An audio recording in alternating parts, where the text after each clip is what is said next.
Hey, what's up, moms? It's your girl, Sharita, the Behavior and Literacy Strategist, coming at you from the Morgan Unlimited Growth Institute, where you can find solutions for your child's behavior and literacy challenges. Welcome, welcome, welcome. I got a good one for y'all today. I hope y'all having a great day. Listen, it's Thursday, tomorrow is Friday. It's the last day of school for the week. And we get to put our feet up a little bit, you know what I mean? The morning run in the morning. I just did the morning run with Maya to take her to school really early in the morning. And I was tired. We were up late last night because we were partying. Jazzy's birthday was yesterday. She turned 15 years old. And it was a more sophisticated birthday than what we did for Maya's. So Jazzy loves veggies, raw veggies. So we had a veggie platter for her. As I cooked dinner, and we did have chips, the chips that she liked. We were watching movies, we were dancing, we were celebrating, reminiscing, telling the old when you were born stories. Me and her father comparing who had the worst diapers when they were babies. You know what I mean? It was a great day yesterday. I'm blessed to have a teenage daughter. I'm very, very, very blessed. I feel very blessed. So, yes, tomorrow is Friday. We get to put our feet up a little bit, right? So, how are y'all doing today? Let me know. When you come in here, say hi and tell me where you're from. I'm from New Jersey, okay? I'm in New Jersey right now. So, tell me what state you're from. All right, let me holler at y'all real quick about this. Because I have feelings about this, all right? So, I have to even figure out how to frame it. Because I got issues with this. I've had issues with this for years. All right. The topic for today is let's stop talking to our kids like this. Let's stop talking to our kids like this. And no, it's not what you think. I'm not about to be on here saying don't ever yell at your kids. Good morning, Julene. Good morning, Julene. From Florida, right? From Florida. Welcome, welcome. Hey everybody in Florida. I'm talking about this important topic. Let's stop talking like this to our children. Okay, I got feelings about this topic. I'm not talking about don't yell at your kids, okay? I'm not talking about only talk to your kids in this way. I'm not talking about gentle parenting or any other kind of method of parenting, okay? I'm glad I got it right, Julie, right? I'm not talking about that, okay? Because y'all know I believe that parenting is customized. And, I'm solution focused. So if we yelling at our kids, moms find ourselves yelling at our kids, cussing at our kids, you know what I mean? Then find out what's going on. And what are we yelling and cussing about? Is it we got to do some more self-care for ourselves so we can show up bright and feel good? Or are we dealing with behavior issues and it's the same behavior every day and we got to address that? And then we eliminate that issue, okay? So I'm not with the blame game, so that's not what I'm doing. But this right here, I've been having issue with this for a very long time. Moms, we talk to our kids like this. And in schools, they talk to our kids like this, okay? And what I'm actually talking about is using what I call ADHD language. Using ADHD language with our children, okay? When I was younger, ADHD wasn't really a thing. When I got older and I started working in the mental health field as a mental health specialist, yes, that's when I started working with kids who were diagnosed with ADHD, okay? But I still didn't. I understood it. We read it. We were required to read up on it, understand everything about ADHD, right? And the students, the children that I work with, because I wasn't a teacher yet, were on medications. We knew all the different medications they were on and what the purpose of the medication was and what the side effects were. We saw the side effects of the medication, right? But for me, I don't know if it's because I grew up. I'm the oldest of 7 children, and I've been taking care of children since I was a child, okay? Right? For me, I just saw them as kids. So I worked on them. My job as a mental health specialist was behavior modification and teaching them social skills, okay? And the way that I treated them was like they were one of my little cousins, because that's what they look like. Okay. And some of them have my cousin's names. You know what I mean? A kid named Jihad, I'm remembering. My cousin's name is Jihad, right? Or Shakima, right? So that's how I saw it. So I never talked to them using ADHD language. I more talk to them like an auntie. Hey, you better get it together. And sit down. What you supposed to be doing right now? All right? Right? And I taught them how to focus. Okay? If they were having some issues with focus, my job was to teach them how to focus. But I never looked at like they can't focus. I do not, in my own personal life, believe in the word can't. But a lot of our children are walking around here feeling like they can't focus. They can't stay in their seats. A lot of moms are walking around here feeling like my child can't focus. My child can't sit in their seat. They can't do it by themselves. They can't. They're not able to. To me, that's what that means. All right? And Julian, I got some feelings about this. To me, that's what that means. And I do not like the word can't. So when they say can't, it's like, I'm not able to sit down. I'm not able to focus. Like, it's something wrong with me. My body and my brain doesn't work that way for me to be able to sit here and stay in my seat and do my work. My body and my brain, this is the message that the kids are getting. My body and my brain doesn't work in the way that allows me, that I'm able to, that makes me able to sit down and concentrate. I can't concentrate. So I need something to make me concentrate because I'm not able to do it. That is not true. And look, I'm not about to debate people on the diagnosis, ADHD diagnosis, and all that. I'm not about to do that. That's not my field, okay? Yes, I work as a mental health specialist, but my specialty, I don't prescribe medication. I don't tell moms that their child shouldn't be on medication. This is what I tell moms, because I have moms coming to my program, and my students will be in my program without medication, and then they will be fine. They will learn how to sit. They will participate. They learn how to do their work. They learn how to write for 8 minutes. That's a goal for my students coming in. I check that. If they're not focused and writing for 8 minutes, or they don't give me 5 sentences at least in 8 minutes, that's a goal. Okay, we work on that. So moms see that their kids are able to pay attention, participate, stay in their seat for the hour, right? And then they ask me, should I put my child back on medication, right? And I don't tell them to take their child off medication. Some moms come in and, like, especially if they come in the summer. Some moms do vacations in the summer where they don't put their children on medication during the summertime, you know? And then now it's time to go back to school. And they like, I usually give them medication when they go back to school. Should I give them medication? I cannot tell you that. I went to school. I got a bachelor's in social work, and I worked as a mental health specialist. I did not go to school and get a doctorate. I do not prescribe medication, right? I can't speak on medication. But what I tell moms is that our children, whether they have ADHD or not, whether they are on medication or not, they still need to learn how to sit.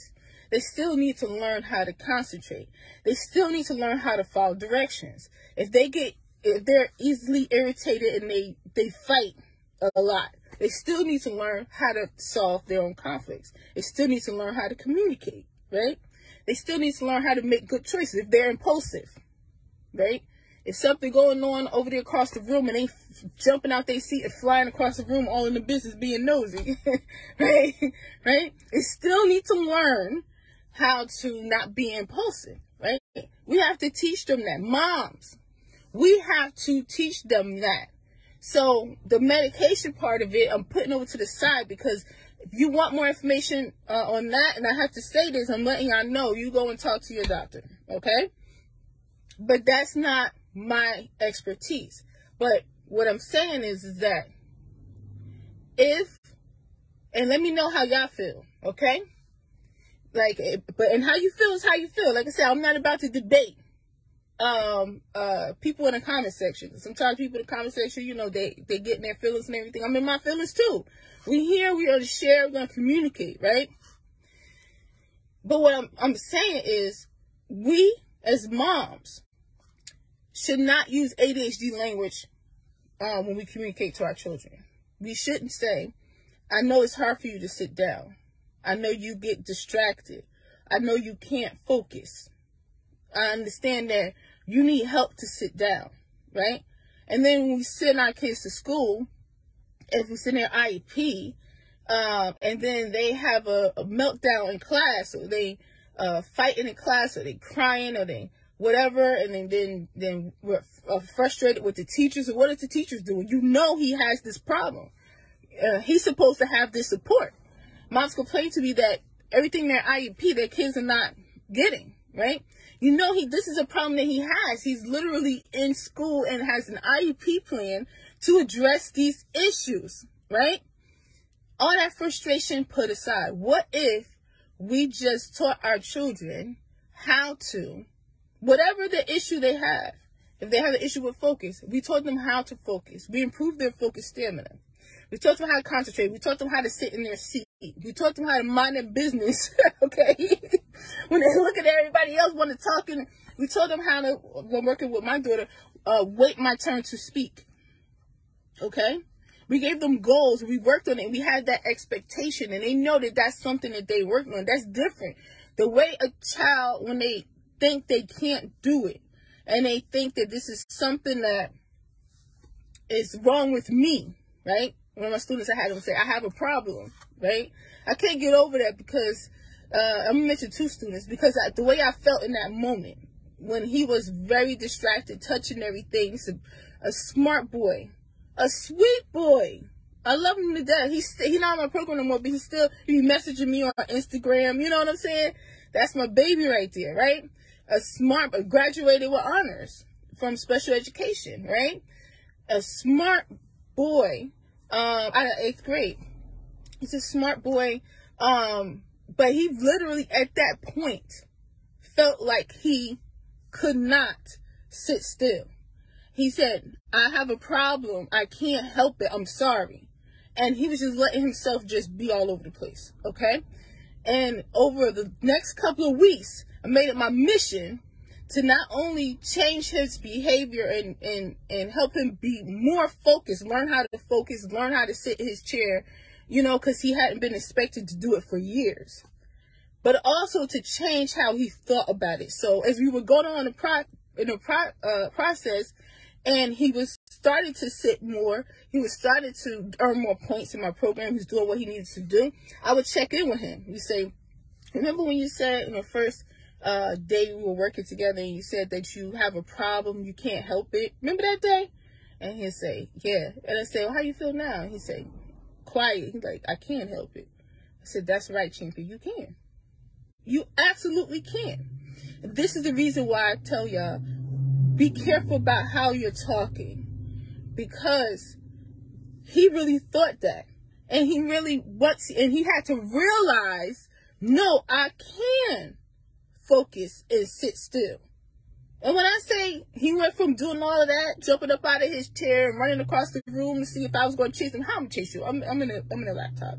Like, this is virtual. Ain't nobody running. And when I was a teacher in the classroom, right, I didn't run after my kids too. I wasn't, that was your responsibility to sit down. Get it together. You know what I mean? So, but he's used to people chasing him and handling him, so he expected me to do it too, right? He went from doing all of that and touching everything on his desk constantly and blurting out, interrupting when I'm talking, all that stuff, to just chilling. Just in class, he got his notebook open and his pencil or his pen. He already got his name and his date on the paper. You know what I'm saying? He was in 8th grade. He already got his name and his date on the paper. He's when it's time for him to write, he start writing. When it's time for him to participate, he participates. But he was chilling. No medication. I'm not saying I'm just saying that this is what happened. All right? Yeah, I know y'all trying to come for me. Right? I'm just saying, don't shoot the messenger. I'm just telling you what the experience is. And I'm gonna say another student that I talk about from the beginning of my career in teaching. I wasn't a certified teacher yet, but I was a special education teacher. I had a permanent classroom.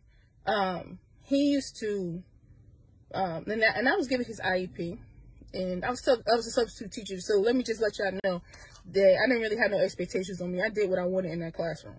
All right. So he came to the class, and any little thing, he would fall apart. He would fall on the floor. He was grabbing on my leg, crying, slobbing, snot coming out, you know, and just disrupt the whole class. I mean, every day this was happening, right? And he was waiting they didn't send his aide. He had a personal aide assigned to him, so he was waiting for his aide to come. And then every day he was asking me, Miss Streeter, is my aide here yet? Right? Every day. I need that aide. I cannot function without that aide. He wasn't doing any work. You know, he was very disorganized. Shoes always untied. You know, if he did work, I gave it to me, he was always crumpled. And I was like, hey, man, you know, this is what you eating this? Go fix it. Right? He started laughing. But when he was doing those tantrums, I didn't look at him like he has ADHD. This is in his IEP. This is what he does. I need somebody to come manage him. No. I taught the rest of the class what to do when he had this meltdown, first of all. We got to teach our children what behavior is. We got to teach our children what negative attention-seeking behavior is, because that's what it was, right? And we got to teach our children what to do. Instead of being involved in it and reacting to it, oh, look at him, right? I didn't play that mess. Instead of doing that, I taught them what to do. As soon as anybody in here throws a tantrum, this is what I want y'all to do. You gotta stop what we're doing. You gotta take out your coloring books, put it on top of the table, get your crayons, start coloring. I don't want to hear no talking. When I look up, everybody better be coloring. I don't want nobody looking over here. Right? So that's how I treat it. You know how they have a fire drill in school and there's a procedure? You know what I mean? Or I was working in Newark and it was like I forgot what the code, it might be, you know, they announce it and everybody's supposed to run you're supposed to cover up the window in the classroom. Like if somebody is in it, it might be dangerous that entered the school, or we don't know, it's an unidentified person, we got to protect the kids kind of thing. We used to do that. And we taught the kids those drills. And everybody got to run over to the corner and not be visible. Everybody got to be quiet until they say it's over. Kids used to be there like, I'm tired. I'm sweaty over here, right? So we had to teach them that. I was doing the same thing, but with behavior. We're not going to give this behavior audience. We're not going to respond to it. We're not going to keep it going. I'm going to be like, oh, boy, none of that. So that I can concentrate on what I needed to do for him. How I'm going to get him to get from falling out every day to knowing how to handle when he's upset and when he doesn't get his way, right? So he went from that. He stopped doing all the tantrums. By the way, his aide did come. And I told her, pretend that you're there for everybody. Don't tell them that you're here for her. I wasn't supposed to do that. I didn't know. I was a substitute teacher. I was doing what I wanted in that class. But it worked, okay? Why did I tell her to do that? Because I knew that he was too dependent on somebody to manage him. And that was his excuse for his behavior. And he didn't know how great he could actually be. He actually believed that he needed an aide. So to me, my job, and I do the same thing. This is how I work in my program now. But that's not how I was supposed to do back then. You working for somebody, you can't just do what you want. That's what I was doing. They didn't know though. So for me, the aide, and she agreed to do it. She just helped everybody in the class, but she did very little because I taught my students to function independently. Okay, we weren't allowed to say I'm distracted, right? So she had to learn that too. We don't talk like that in here. We don't use that ADHD language in here, right? If my students did say, I'm sorry, I have ADHD, if they start acting up, I'm sorry, you don't have ADHD in here. That's what I used to say. Y'all, forgive me. That's how I am, okay? I know I wasn't supposed to be talking like that. But it changed the way they were thinking as a class. And he went from that to being my best student, okay? He was reading on his grade level. He was not falling out anymore. His work was always on time. He always participated. He was getting the highest level in my class. I had different levels. I have that in my program too. Red, orange, purple, green, right? The highest level in my class, like almost every week. He's getting the highest level in my class. He was doing so well that I used to send him to the office on errands for me. Because you had to be green level for me to be, or purple level. That's leadership and game changer level. For me to trust you out there in these streets, which is the halls, right? My students were running in the halls before I came. So for me to trust you in the hall, and to go to the bathroom by yourself, you got to be on purple or green level, okay? But man, like,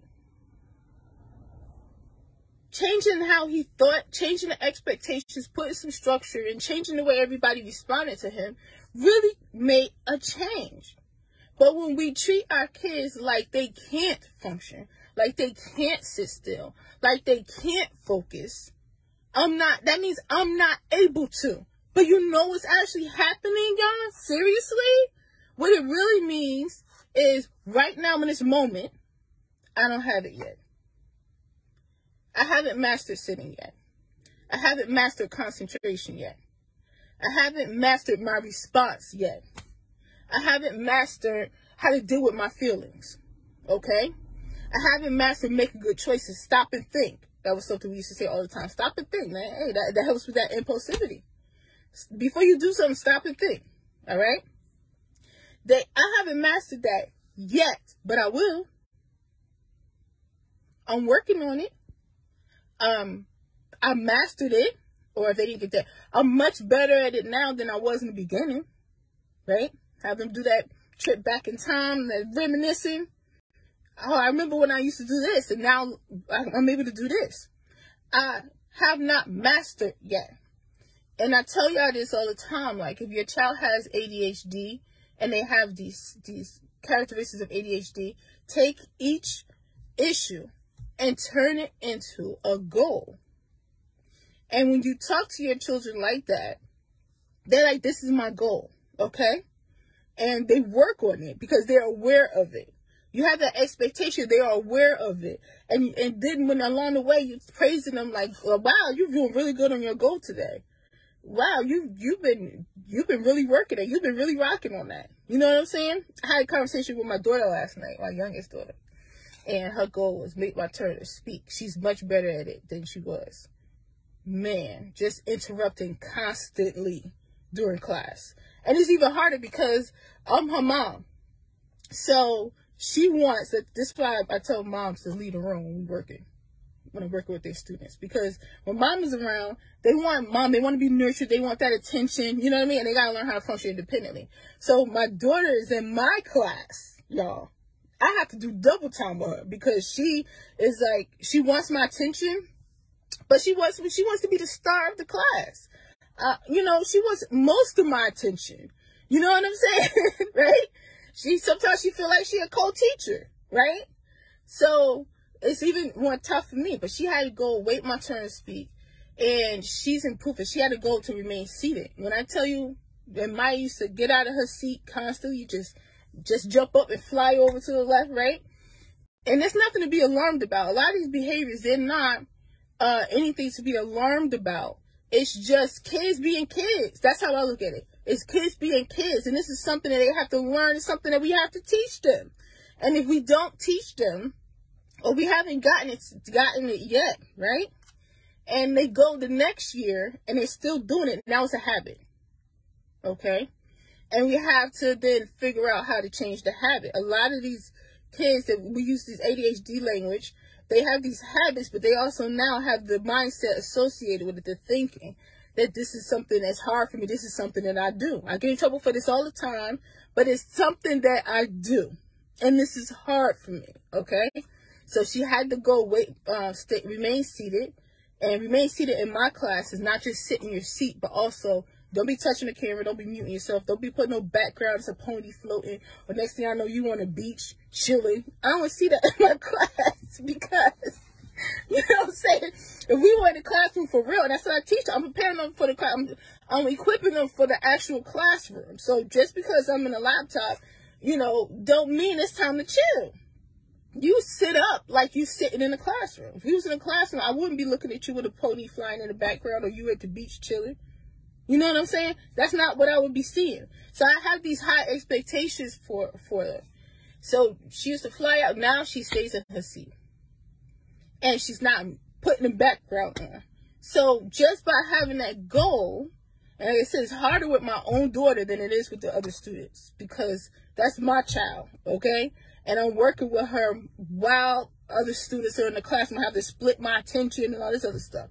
But she has improved so much on Wait My Turn to Speak. I mean, remain seated. She doesn't need that goal anymore. Mastered. Now is Wait My Turn to Speak. She's getting better at it. But now the next one is pay attention to detail. That's a goal for her to help her get to the next level. But she's being aware of it. She's 5. You understand what I'm saying? So she's becoming aware of it. But I talked to her and I said, you are a sweet girl, Maya. You're a sweet girl. You're very smart. You're very smart. You're nice to everybody. You know what I mean? And she is. She talks to people. She be walking random people on the street. She be like, oh, girl, I like your book bag. You know, right? Or a lady walking and she have a mask on with nice little decorations. She's like, your mask is nice. I like your mask, you know. So she is sweet to everybody. She's very sweet. I said the only thing that you got to work on is following directions the first time. That's her goal. So when I said, so you got to listen fast. Whenever, this is what I tell my students, whenever an adult tells you to do something, stop immediately what you're doing and listen fast. So teaching them how to listen fast, okay? That's going to help improve things. So instead of saying that you can't follow directions, they're saying stop what you're doing and listen fast. Instead of saying you can't focus or you're getting distracted, you say concentrate. Get on it really fast. Let me see who's, and this is when I say I give a writing assignment. They learn how to write. All my students, kindergarten to 2nd grade in that group, they learn how to write. And we talk about what we're going to write, and then I set a timer, and I say, write. Writing, everybody's eyes on the paper. I want to see pencil moving. When I look up, because I'm not sweating, y'all, I'm doing other stuff. When I look up, I want to see eyes on the paper. I want to see pencil moving. All the pencils moving. And then I tell them I want 5 sentences, capital letter at the beginning of each sentence, period at the end, because I taught them this. And then if you're done, circle any misspelled words. Check to make sure all that is right. Okay? And then if you still have time and you checked your work, write another sentence. I want everybody writing. So I have these high expectations. I told them exactly what to do, and I'm on it. What happened in the beginning? People talking, calling my name. This is not just the little babies, like the older kids too, because they're used to it. People talking, calling my name, trying to talk to each other, asking for help. What's happening now? I look up yesterday. Everybody's pencil moving. Everybody's eyes on the paper. Even the youngest one. Okay? I call it, you the big sister of the group, you the little sister of the group. All right? Say a family. Right? Big sister, you got to set an example for everybody. All right? The smallest one, the one who so she's just starting to get her focus and check and sit down and write. Even her, eyes on the paper, pencil moving. Everybody learning how to write on the line. Or some of them master writing on the line already. So I'm saying all this, I'm telling you real life examples so that y'all can understand that it is possible. It's not only possible, it's very likely. And it's not only likely, it's definite that these issues that our children have, they will improve. We can get them in check. But we're not going to be able to do it if we are talking to our kids, entertaining that I can't focus language. I can't focus. I can't concentrate. I'm not able to do it. I have a problem. I get distracted. He's distracted me. Not allowed to say that. controlling your own self and concentrating on what you're doing. We cannot do that if we're talking to our kids like that. We cannot do that if we allow our kids to talk like that. If the teachers talk like that in the classroom, look, man, that's the classroom. Do you understand what I'm saying? Right? So that's their classroom. Look at it like that's their house. We can't control what they do in their classroom. You understand what I'm saying? Teachers work hard. They're managing a bunch of students at one time. So we can't control and fight the teachers. We want the teachers to be our allies. We want the teachers to love on our kids and go the extra mile for our kids. Because teachers, we appreciate them. They work hard. You understand what I'm saying? I was a teacher in the classroom, so I know. Okay? But we want to improve our kids' focus and concentration from home and let the teacher know what we're doing. Let the teacher know what we expect from them. And ask the teacher, what does she want? That's how you get a conversation going. All right? But don't worry about what they're doing in school. Make sure that when your child is home, they're not able to talk to you like that.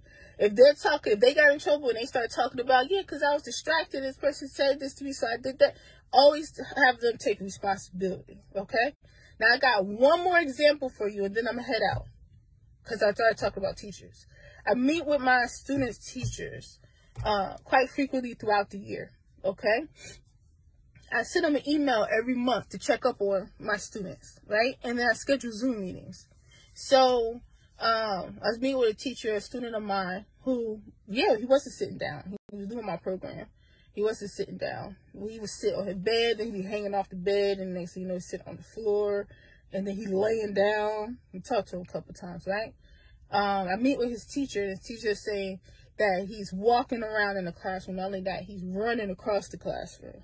And she said to them, this is very important, y'all. This is very important. She said to him, look, you don't have to sit down, but if you can stay in your area, then I'll let you sit in my swivel chair. Think about that for a second. She was a nice lady, sweet, nice lady. You could tell she cared about the kids. You could tell, okay? But she said, if you don't have to sit down, first of all, that's the standards go like this. We have to bring these standards up. Our kids need high standards. I don't care what nobody say. They need high standards. They need somebody firm. We need somebody that's not playing with them. All right? And we balance that very good with love, right? But our kids need that. They need that, firm structure. Ain't nobody playing with you like that. And these are the expectations. And you got this. You know what I mean? I know you could do it because you showed me X, Y, and Z. And look at that. Great job. You know what I'm saying? But lower the standards right away. So what did he think? Oh, I don't have to sit down. I can still do this. Think about what the kid is receiving. You don't have to sit down. But if you stay in your area, all I have to do is stay in my area? Again, I don't have to sit down. So I'm going to be in my area just hanging out, dancing, doing that little scissor dance they be doing. Might start doing it. She called it, I don't know what it's called, but she called it scissor dance. Right? You doing all of that, but I don't have to sit down. And the teacher's still managing you, but it was such a problem that she's trying to contain him a little bit. You know what I'm saying? Instead of him containing himself, if you just sit down, and then she's offering a reward for him to not have to sit down, but if he could stay in his area. No. I told him, I said, the teacher don't need to negotiate with you for you to sit down. So your new goal is remain seated. And then we was working on that. And then in a couple of weeks, he was sitting down. But at that point, that's ADHD language. When you talk to a kid, they're not able to. They just have to move. She said, I know he's a boy. He's in 3rd grade. And and it's hard for him to sit down. So this is what I said, right? No, excuse. Lower standards, and talking to kids like they can't do it. They can't control themselves. That's why my students have to learn self-control. And your kids got to teach them self-control. Have a self-party. Manage yourself. So this is what I mean by ADHD language. When we talk to our kids, we say you can't sit down I know this is hard for you. Because you're a boy. This is what boys do. You know, right? Don't focus on that. Focus on what do you want your child to accomplish. All right. And we get laser focused on that until it is done. The rest of that don't matter. Yeah, but when he tries to sit, he gets restless. It don't matter. He likes to touch things, so when he needs something in his hand, it don't matter. There's a study that said that kids with ADHD, they can work better if they're chewing gum. The students aren't allowed to chew gum in class. Nope, it don't matter. Right? Or he gets, whenever he has to work by himself, he gets frustrated, so he needs help. Nope, it don't matter. Don't matter. We teach them how to function independently. Teach them how to go after it and get it and figure it out. We equip them. We help them grow in their thinking as well. We help them be champions. We help them master. Okay?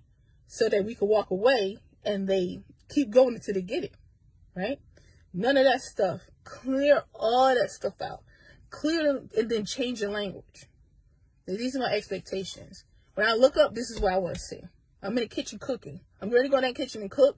This is what you're supposed to be doing. All right, when I walk, if I walk past, what am I going to see? All right? This is what I want to see. And when I was working in the classroom, I say, with my students, and I look up from my desk, I'm doing one-on-one with one student. I don't want y'all interrupting me now.